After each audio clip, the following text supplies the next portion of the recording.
let's get in. End of the workday today. Monday wasn't too bad, but it is raining a bit here. Be sure to join the Discord down in the description box below. This video is talking about my hometown of Bowling Green, Kentucky. In the news recently, you guys have heard about the tornadoes that went across several states. It was a superstorm, and essentially it did a lot of destruction. There's a lot of people that lost their lives due to this. I think it lasted for some. Sorry, Noelle is. I'll do it this way. Let's stop that. Noelle is sending me messages and stuff like that, so it's going to do that. But I think this storm was some 200 and something miles that traveled, and 200 of those miles were in Kentucky. There's a lot of places that are just destroyed, a lot of other states that were hit hard, and my hometown of Bowling Green, Kentucky was hit very, very hard. Seeing images like that are very, very tough because I see places that I've traveled and been to, and you see the destruction, and it's like I can't even believe it. That city has developed so much. It's a boom town, really. When I was growing up there, not so much. It was struggling to gain size, and now it has become such a boom town, similar to Nashville, Tennessee, which is not far away. It's a boom town also, much bigger city, but boom town, and a lot of stuff is new. A lot of structures, areas of the city are brand new. I've never seen before. But when I looked at all the destruction, it was like I couldn't recognize anything. 31W bypass, which is not really a true bypass anymore, but it's still called that. There were buildings destroyed all along that, and I couldn't recognize. I couldn't find where I was. Just looking at the pictures and the aerial footage, I couldn't even tell where I was. There was a business called Elite Repeats, and I remember seeing that building not long ago when I was there some 2.5 years ago. And so I know where that is, and that kind of gave me an idea, but even then I couldn't tell you what direction was what. I couldn't tell you. Everything was just destroyed. And you could see the path that it carved through, even when it dealt with fields. Yeah, you saw where it destroyed houses. There would be a house to the left and right, and they're maybe missing some shingles or something like that. And then you have just a obliterated line of houses that are just zigzagged through. It's insane. To have such a storm like that, it's crazy. It's crazy. This is Tornado Alley. Of course, we've always called it Tornado Alley, but for some reason, people said that's not technically Tornado Alley. It's actually in Oklahoma and other places. It kind of carves down to Kansas. But we've always known of it as being Tornado Alley there because you would hear tornadoes all the time. There's warning systems all over. You have these big old huge horns that are on poles throughout Bowling Green that will alarm. Bowling Green's a pretty decent-sized city now. It's over 70,000 people. This is not a small town. So while other cities were wiped off the map completely, Bowling Green was not wiped off the map, but there's billions of dollars, the mayor said, in damage in Bowling Green alone. Billions. This is a difficult time of the year for this to happen. It's horrible anytime that it happens. But this is so close to Christmas. It gets very, very cold there. This time of year, it gets very, very cold.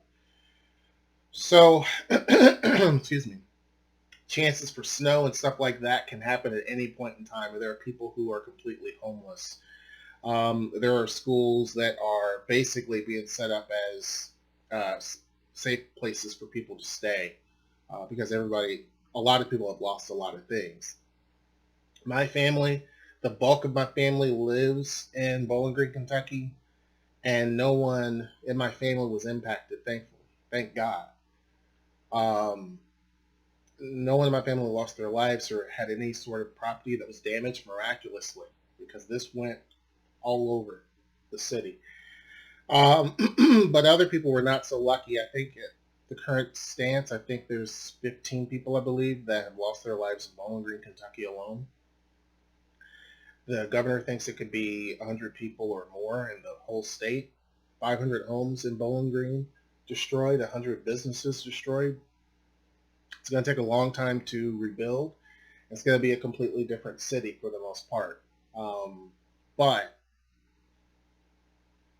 what you're seeing in Bowling Green right now doesn't surprise me, meaning that the people out there rolling up their sleeves and trying to help, the people from other towns and communities around there come into the city to help. It doesn't surprise me because the people in that area are some of the most, we may have our differences and viewpoints and all of that, excuse me, and different political beliefs, but when the chips are down, we lay all that stuff to the side and we get to work.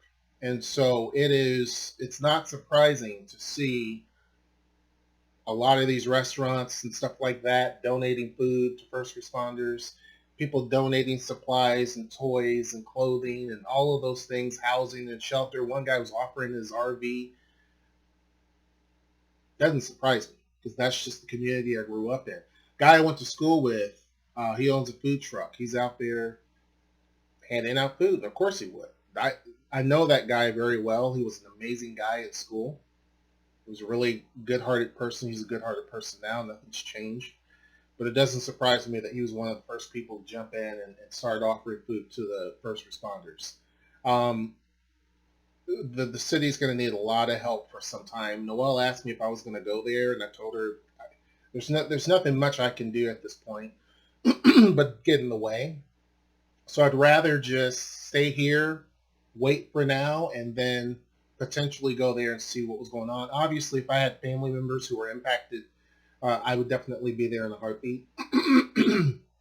But I don't want to be in the way of folks trying to get stuff done. There are a lot of roads that are impassable. Um, they're just gone.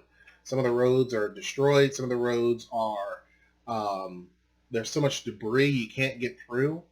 So I'm better here at this point in time doing what I need to do versus going there and adding to those folks' frustrations and traumas. So I told her maybe at some point later, but right now is not the time. A lot of the city today is Monday, so I think a lot of people got power in certain areas, but there are certain areas obviously where the grid is completely gone. Um, and so it's good that there are people who are getting power back in areas that were not decimated. I was worried about my sister. She lives where my mom used to live. Up there, you never know, right? Because it's just there's not much around you, and so she was fine. I was a little nervous because I reached out to her. I didn't hear anything for a bit. Reached out to my other sister, didn't hear anything for a bit, and then they both sent a message about the same time that they were okay.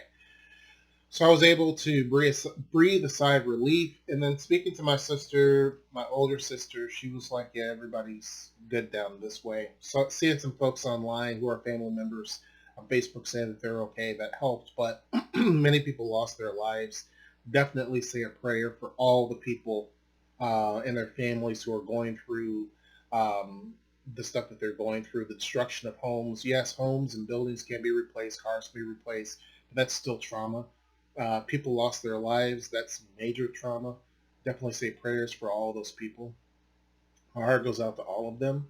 It hurts me just to see my city uh, being destroyed like that. But that's one community that will definitely rebuild and bounce back in no time. So I have full faith and confidence in that. I'm not just saying that. I know that community very well. This is something that they will shake off and recover from. I did go through a tornado as a kid. I was an adult. I was 18, and I was working at Target. I didn't want to go in that day, but I'm like, all right, I'll go in. So I go in, I drive, and when I get there, park my car because the main part of Target, the front of the store was designed for the customers. And if you work there, you have to go on the side lot. It's just right next door to it and park there. So I was about to park and I see one of the managers just staring up at the sky, looking around, and I see no one outside but him. And I get out of the car, and it looks a little cloudy, like it may rain, but I can see a little bit of sunshine. And he looks at me like he's seen like 10 ghosts, and he's like, "Get inside now." So I'm like, "What?" So I go inside, still not knowing what's going on. Radio didn't say anything. And I go inside. The store is completely empty. Like there's no people. There's nothing. Just lights and store stuff. No people. No nothing. No sound. So my manager told me get inside, go in the back. So I go towards the back, and I see another manager there with walkie-talkie, some paper, and a pen in her hand, and she just looked like she was just shell-shocked, like she had seen the worst thing ever. And she said, "Go in the back room and put your head down." And I'm like, "What?" Still not knowing what's going on. I go in the back room, and as soon as I approach the double swing doors, they open up on their own. Hold on. Okay. So had to get there's a package. So I go back there. The doors actually open on their own. I peek in, and it's just a sea of people sitting down on the floor. Customers, coworkers, everybody. And they look like they were just afraid for their lives. Now I'm like, what the heck? And one of the supervisors said, go find a place and sit down, cover your head, tornado. That was the first time I heard exactly what was going on. And I sit down, and I sit between two ladies. I think one was a coworker and one was a customer, and they both were huddled up against me. So frightened. The one lady was just shaking like a leaf on the tree, and I'm like, but there's nothing. All of a sudden, we hear wind and rolling. It sounded like someone was rolling a big metal roof, just rolling it. And then all of a sudden, you hear just heavy rain blowing all over the place. You can hear that back room very well. So it's just metal up above. And then all of a sudden, you just hear something that's just pounding, pound, pound, pound, pound, pound, pound, pound, pound, pound. And just hammering all over the top of us. Everybody in there is just screaming and crying. There's people saying, please be calm. I'm trying to be calm. I think my age helped me stay calm because I felt like I'm not going to die. Now I'd be freaking out. Now both ladies are shaking like a leaf on the tree, squeezing me, grabbing me. And then all that pounding continues. It slows down. There's still more pounding. You can hear water just pouring like waterfalls hitting the concrete. Water coming in all over.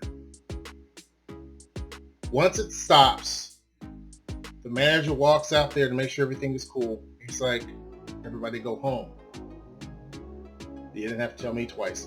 We go out to, because we hadn't punched in yet, me and another guy. He's like, don't even worry about it. The electric was gone. And so the other folks that punched in, they had to figure that out. So I'm walking through the store. It's just decimated in the store. And I'm like, what the heck is going on?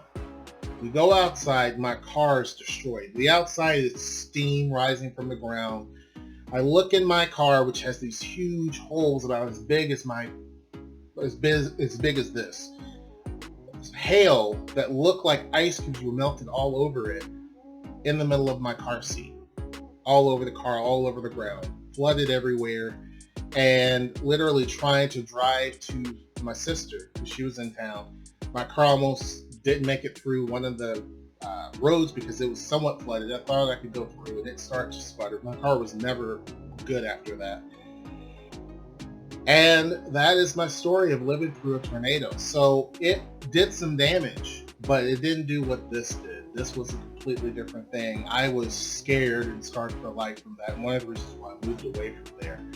But I can kind of get how bad this was. Again, say prayers for the folks in all these places affected. Donate your time and money if you can.